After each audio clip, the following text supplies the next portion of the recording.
अस्सलाम वालेकुम dear all, this is the segment where we will discuss idioms. Idioms को याद करना थोड़ा सा मुश्किल हो सकता है, ट्रिकी हो सकता है, क्योंकि there are a lot of idioms. तो I have made a technique जिसके थ्रू ईडियम्स को इजीली प्रिपेयर किया जा सकता है। आपसे वही डिस्कस करूंगा आज।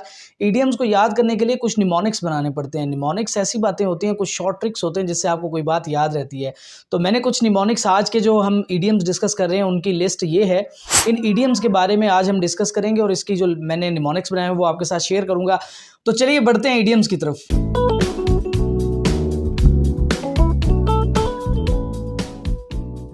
वीडियो में आगे बढ़ने से पहले रिक्वेस्ट करूंगा कि आप इस वीडियो को लाइक कर दें और चैनल को अभी तक सब्सक्राइब नहीं किया, पहली दफ़ा आ रहे हैं मेरे चैनल पे, तो हमारे पास इस तरह का कंटेंट आता रहता है। इसको लाजमी सब्सक्राइब करें और अपने दोस्तों के साथ शेयर भी करें। मेरे पास पहला ईडियम है अबव बोर्ड। अबव बोर्ड को थोड़ा सा समझना ट्रिकी हो सकता है। इसका मतलब होता है वाजे, क्लियर।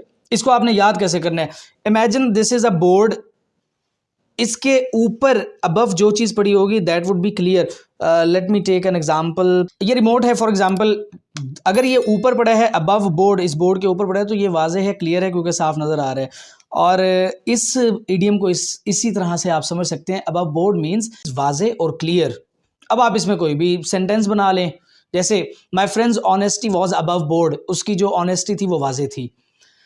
सेकेंड ईडियम मेरे पास है a red letter day. Literal meaning में तो इसका ट्रांसलेशन ये बनता है कि एक लाल खत वाला दिन। इसको याद करने के लिए आप ऐसे याद कर सकते हैं, मेमोराइज कर सकते हैं कि जो रेड कलर है वो चाइनीज़ कल्चर में खुशी का बायस समझा जाता है, या किसी भी कल्चर में मैक्सिमम रेड कलर को एक बायस मुसर्रत समझा जाता है।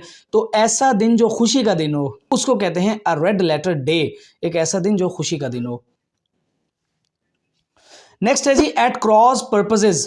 एट क्रॉस पर्पसेस, एक शख्स का पर्पस दूसरे पर्पस से क्रॉस कर रहे हैं तो इट मीन्स वो आपस में इख्तलाफ है। तो अगर दो लोगों की राय में इख्तलाफ हो तो वो जो दो लोग हैं they would be called eight cross purposes. इसी तरह से मेरे पास नेक्स्ट है a narrow escape. Narrow escape क्या होता है? बहुत ही बाल बाल बच जाना, करीब से किसी भी परेशानी से गुजर जाना, मौत को छू के टक से वापस बाल बाल बच जाना। जैसे यहाँ पे मैं अब इसको इस टैब को देखूं, इस टैब को कुछ मारने की कोशिश करूं और ये एट दी 11th और बच जाए। एट द 11th और भी वैसे एक इडियम है, अगर ये आखिरी एन वक्त पर बच जाए और ना लगे तो इसको कहते हैं अ नैरो एस्केप। एक बाल बाल बचने की कंडीशन को अ नैरो एस्केप। नेक्स्ट है मेरे पास एन आई वॉश। लिटरल मीनिंग होता है आँखों को धोना। तो आँखों को जब धोया जाता है तो चीज़ें क्लियर नहीं होती। जो कुछ आँखों को धोने के बाद पानी लगा हुआ होता है ना, अगर आँखों पे ड्रॉप्स हैं, वाटर ड्रॉप्स, तो आपको क्लियर नज़र नहीं आता। तो उस वक्त जो कुछ भी होता है वो नज़र का सिर्फ धोखा होता है। तो एन आई वॉश को आप कैसे तैयार करेंगे? एन आई वॉश, नज़र का धोखा।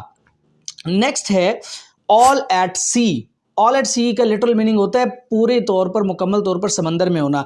नाउ इमेजिन, अगर आप में से कोई मुकम्मल तौर पे एक दिन उठे सुबह को तो मुकम्मल तौर पे समंदर में अपने आप को पाए, तो वो क्या हो जाएगा? वो परेशान हो जाएगा, वो हवास बाख्ता हो जाएगा, वो होश खो बैठेगा।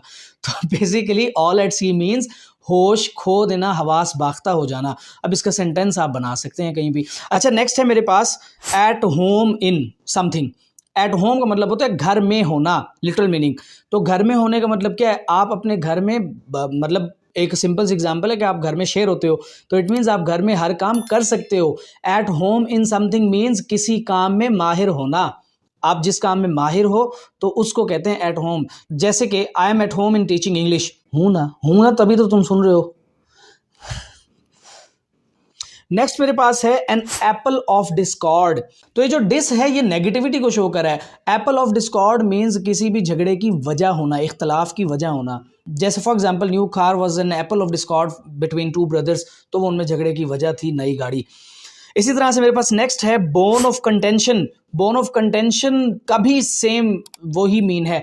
कंटेंशन, कंटेंशन जिस वर्ड में टेंशन हो उसका मतलब वो टेंशन ही है ना, परेशानी है।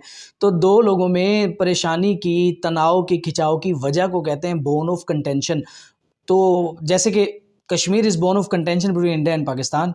तो ये एक सिंपल सा सेंटेंस कर सकते हैं। नेक्स्ट है मेरे पास a man of straw. Man of straw, आप स्ट्रॉ से किसी शख्स को बनाते हैं तो वो स्ट्रॉ वाली जो भी शख्सियत है, क्या वो काबिल एतबार होगी? नहीं, थोड़ा सा उसको कुछ करेंगे वो टूट जाएगी।